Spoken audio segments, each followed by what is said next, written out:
ఈ వీడియోలో గోదావరి నది పురాణం గురించి తెలుసుకుందాం. పూర్వం బలి చక్రవర్తిని శిక్షించేందుకు శ్రీ మహావిష్ణువు వామనావతారం ఎత్తి 3 అడుగుల స్థలం కావాలని అడుగగా బలి చక్రవర్తి 3 అడుగులు ధారపోశాడు. మహావిష్ణువు 1 అడుగు భూమిపైన, 2వ అడుగు ఆకాశంపైన, 3వ అడుగు బలి తలపై పెట్టి పాతాళంలోకి తొక్కివేస్తాడు. భూమండలం కనిపించకుండా 1 పాదం మాత్రమే కనిపించడంతో చతుర్ముఖ బ్రహ్మ కమండలంలోని నీటిలో సమస్త తీర్థాలను ఆవాహం చేసి ఆ ఉదకంతో శ్రీ మహావిష్ణువు పాదాలను అభిషేకించి మహావిష్ణువుని శాంతింపచేస్తాడు. అందువల్లనే గంగను విష్ణు పాదోద్భవి గంగ అని పిలుస్తారు.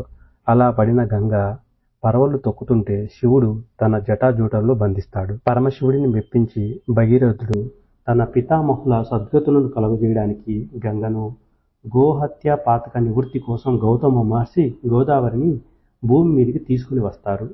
ఒకానొకప్పుడు దేశంలో క్షామం ఏర్పడి కరువుతో తినడానికి తిండి లేకుండా ఉన్న సమయంలో గౌతమ మహర్షి తన తపోశక్తితో తోటి ఋషులకు, వారి శిష్యులకు కరువు నుండి విముక్తి కలిగించి అన్నపానాలు దొరికే ఏర్పాటు చేశాడు. అప్పుడు ఆ ఋషులు తమకు లేని తపోశక్తులు గౌతముడికి ఉన్నాయని ఈర్ష్యతో ఒక మాయా గోవును పంపించి గౌతముడి పాడి పంటలను నాశనం చేయించారు. గౌతముడు ఒక దర్భతో ఆ గోవును మందలించగా అది మరణించింది.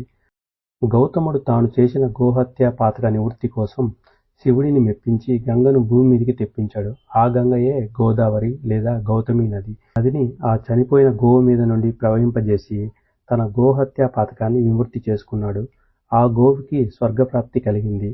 ఆ స్థలమే గోస్పద క్షేత్రం. ఈ క్షేత్రం ఇప్పుడు పశ్చిమ గోదావరి జిల్లాలోని కొవ్వూరు పట్టణంలో కలదు. ఈ వీడియో మీకు నచ్చినట్లయితే లైక్ చేసి షేర్ చేయండి. అలాగే నా ఛానల్ను సబ్స్క్రైబ్ చేసుకోండి.